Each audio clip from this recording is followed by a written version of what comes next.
and welcome to the show where we share the stories of the many who intersect with our healthcare system but are rarely heard from. My name is Kevin Poe, founder and editor of KevinMD. Rate and review the show at kevinmd.com/rate. Subscribe at kevinmd.com/follow. Today on the show, we welcome back Armin Feldman. He is a medical consultant to attorneys. His most recent KevinMD article was published back in May, an example of medical legal consulting. Armin, welcome back to the show. Thanks, Kevin. A pleasure to be here. Nice to see you again and happy to talk with you and your listeners. So for those who didn't listen to our first few episodes together, just go to kevinmd.com/podcast and search for Armin Feldman's shows, and he talks about his story. But before we jump straight into this article, just briefly give us an overview of what you do as a medical legal consultant. Sure. So for the past 15 years, I've been consulting to attorneys pre-trial, pre-litigation. So I'm working on those approximately 9 out of 10 cases that the attorneys negotiate and settle.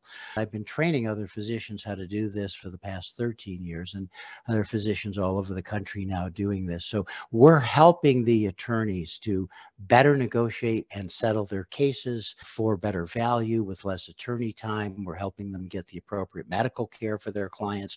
We're educating them on the medical issues in their cases. We're ultimately helping their clients to get the treatment that they need and help them get back up on their feet. So in your most recent KevinMD article, which is titled An Example of Medical Legal Consulting, we talk about a specific case.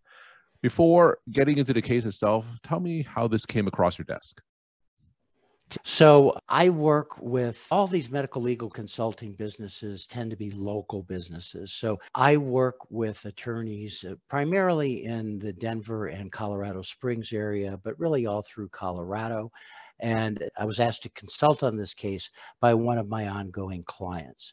And by the way, the work that we do, it's primarily in personal injury and workers' compensation cases, although a physician in any specialty can learn how to do this and be quite successful at it. But this happened to be a workers' comp case. And I had done a number of this particular attorney does both workers' comp and PI. Had done a number of workers' comp consultation, number of PI consultations for him, but this happened to be a workers' comp case.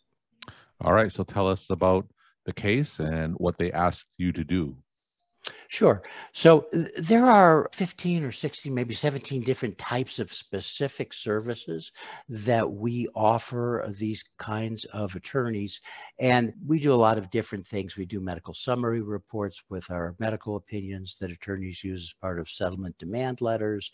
We can actually physically sit in and observe independent medical exams and write IME rebuttal reports. We can write reports that answer specific medical questions in cases that often are helping the attorney to prove up particular medical theories in cases. But this case was a case where the attorney wanted a causation opinion. So one of the cornerstones of what we do is we help the attorney to prove up the issue of traumatic causation in their client's injuries. So as I'm sure you're aware, most of your physician listeners are aware, that talking about causation really doesn't come up in ER notes, hospital notes, office notes, op notes, because for treating doctors, typically this just isn't an issue. But causation, proving up causation is really the cornerstone to helping these attorneys get the care that their clients need. So this attorney specifically just wanted an opinion letter based on the circumstances of the case. So walk us through what you did in this case in terms of trying to find a causation. Sure.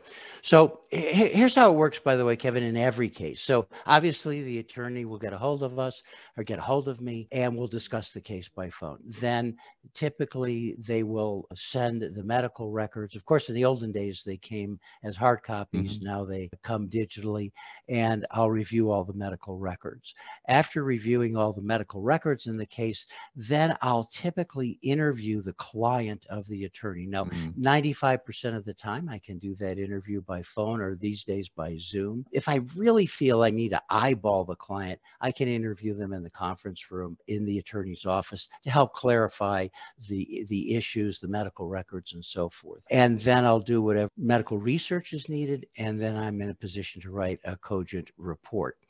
So that's what I did in this case. And this is a case of a 29-year-old man who worked as an administrative assistant in a firm. And the first thing that happened is he reported to me, and some of this was in the records, but most of it I got from my interview with him, is that he was working very long hours. He was sitting at a desk in front of a computer.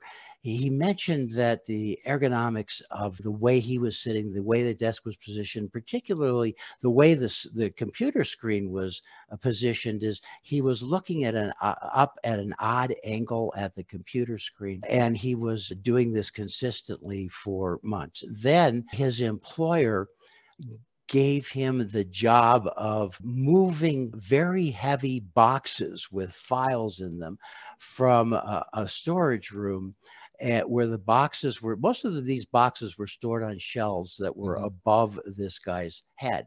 So, and he was doing this by himself. It took him several days to move these boxes. So he devised this method where he started at the very top shelves, and he would take these heavy boxes off the shelf. He would quickly balance them on his head, and then he would move them over to a table. And from the table, he put them on the floor, he'd put them on a dolly, and he'd move them into the area where they were shredding everything and disposing of these old records. Well, shortly after finishing that job, he started to develop neck pain at the base of his neck, which was radiating down both arms, primarily mostly on the right side. That was accompanied by paresthesias and actually some weakness in his hand. So he was sent to the workers' comp clinic where this particular business had an arrangement. And he went through conservative treatment. He was not getting better. He ultimately had a cervical MRI. It was found that he had ruptured discs at C5-6 and 6-7, and ultimately had to have surgery. And he made a nice recovery. And so the question that the attorney wanted to know was this work related? And so the next thing to do, obviously, is go to the literature, right? So there were some very good articles. The first set of articles had to do with the ergonomics of the situation and how being in an improper position for long hours in front of a computer screen can cause a spondylosis, which this guy had. It was putting pressure, obviously, on the discs. And then once he was balancing these boxes on his head, there's actually an article that talks about this very specific thing in people in certain sports, in certain occupations. If you're balancing heavy weights on your head, especially if you have this predisposing condition, it can precipitate the ruptured discs. So in the letter, I wrote, it was my opinion to a reasonable degree of medical probability that these two factors, backed up by the evidence from the literature, I could make the opinion that yes, this was work related, and this man was entitled to the treatment that he needed to return to a pretty normal life. So you wrote this report, obviously, for the attorney. Tell me how that influenced the outcome of the case. Right.